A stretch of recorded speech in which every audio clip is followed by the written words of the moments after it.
یاد رکھیے گا، اس کو سمجھیے گا کہ ہمارے ہاں بعض لوگ بعض چیزوں کو زیادہ دشواری بنا لیتے ہیں۔ فلاں آدمی کو میں نے کبھی نفل پڑھتے نہیں دیکھا، یہ طریقت نہیں کہ آپ نے اسے نفل پڑھتے نہیں دیکھا تو وہ صوفی نہیں۔ آپ یہ بتائیے کبھی فرض چھوڑتے تو نہیں دیکھا، کبھی اسے ضروریات دین کو چھوڑتے تو نہیں دیکھا۔ اور نفل تو ویسے بھی انسان کا رب سے ذاتی معاملہ، ہو سکتا ہے سامنے والا چھپ کے پڑھتا ہو سکتا ہے وہ کسی ایسے لمحے میں پڑھتا ہو جب وہ سمجھے کہ اس وقت مجھے تنہائی میسر ہے۔ تو حضور نے فرمایا تمہارے نفس کا بھی تم پر حق ہے۔ جن جن چیزوں کو اللہ رسول نے جائز قرار دیا ہے وہ کوئی شخص بھی استعمال کرتا ہے تو اس کو کوئی شخص ناجائز کر سکتا نہیں، کسی کو بھی اس کا اختیار اور حق حاصل نہیں ہے۔ بلکہ صحیح بخاری کے اندر سیدہ عائشہ صدیقہ رضی اللہ تعالی عنہ کی ایک روایت موجود ہے۔ آپ فرماتے ہیں نبی پاک صلی اللہ تعالی علیہ وسلم نے کوئی کام کیا، بعد میں رخصت دے دی، اجازت دے دی، فرمایا چاہے کرو چاہے نہ کرو، نہ کرنے کی اجازت دے دی، پہلے سرکار نے کیا۔ تو بعض لوگ ایسے تھے جنہوں نے اس رخصت سے فائدہ نہیں اٹھایا، وہ کام کرتے رہے، حضور نے اجازت دی تھی لیکن انہوں نے اس اجازت سے فائدہ نہ اٹھایا۔ تو نبی کریم علیہ السلام کو جب اس بات کا علم ہوا تو محبوب نے اللہ کی حمد کی اور حضور فرمانے لگے یہ بعض لوگوں کو کیا ہو گیا ہے کہ وہ ان کاموں سے بچتے ہیں جو میں کرتا ہوں، یعنی جس رخصت اور گنجائش پر میں عمل کر رہا ہوں اللہ کا محبوب ہو کے، وہ اس چیز کو چھوڑ رہے ہیں، اس سے احتراز برت رہے ہیں حالانکہ میں اجازت دے رہا ہوں۔ اور پھر اللہ کے حبیب علیہ السلام نے کیا خوبصورت انداز میں اس سارے مفہوم کو اتنا سمیٹا کہ اس کو ہمیشہ کے لیے بند کر دیا۔ اللہ کے محبوب فرمانے لگے مجھے اللہ کی قسم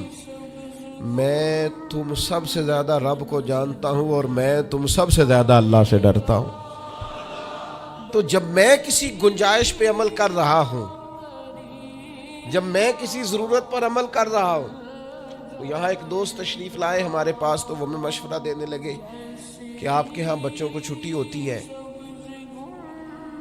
تو وہ تقریباً 1.5 دن بنتا ہے، ظہر کی نماز کے بعد ہفتے کو وہ چلے جاتے ہیں اور اتوار کا سارا دن وہ چھٹی میں رہتے ہیں، تو یہ 1.5 دن پورا ان کا ضائع ہوتا ہے۔ تو یہ تو معاملہ ٹھیک نہیں ہے، اس طرح تو ایسا ہے نا کہ مدارس دینیہ میں کیا کام ہے چھٹی کا؟ تو میں نے ان سے کہا ہو سکتا ہے مدرسے کے طالب علموں کو بھی نیند آتی ہو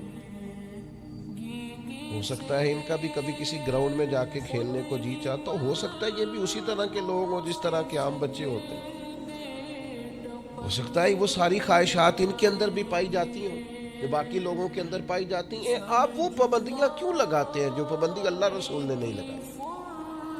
جس چیز کو شریعت نے بین نہیں کیا ہم کون ہوتے ہیں اس کو بین کرنے والے؟ جی ہاں، ایک بات ضرور ہے، ہم اپنے وجود کے مالک نہیں ہیں، اس کا مالک اللہ ہے، وہ خالق ہے ہم مخلوق ہیں، وہ معبود ہے ہم اس کے عابد ہیں، وہ ہمارا مالک ہے۔ ہمیں اپنے نفس کو، اپنے وجود کو اس کی فرما برداری میں رکھنا۔ نفس کے حق کا یہ مطلب نہیں ہے کہ خواہش نفس میں اگر کوئی ناجائز چیز پیدا ہوتی ہے تو اس کی تکمیل کے لیے بھی ہم دوڑ پڑیں گے، اس کی شریعت کے اندر اجازت نہیں ہے۔ اجازت اس بات کی ہے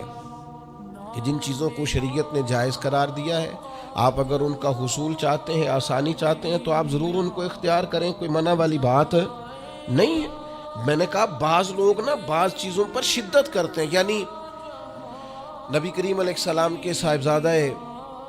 گرامی حضرت ابراہیم علیہ السلام کا وصال ہو گیا تو نبی کریم کی آنکھوں میں آنسو آ گئے۔ ایک شخص نے حضور سے کہا یا رسول اللہ آپ بھی روتے، آپ تو صبر کا درس دیتے۔ تو نبی کریم نے فرمایا یہ جو آنسو نکل آئے ہیں نا یہ بیٹے کی محبت کی علامت ہے، باقی فرمایا میرے دل اور زبان پر وہی ہے جس سے میرا رب راضی ہوتا ہے، میں اللہ سے کوئی شکوہ نہیں کر رہا، اس کی تقدیر پر راضی ہوں، لیکن یہ کہ جو انسان پر اللہ تعالیٰ نے کچھ فطری محبت رکھی آپ اس کو بھی قبول نہیں کرتے بعض لوگ، تو کچھ لوگ بعض لوگوں پر زیادہ شدت کرتے ہیں۔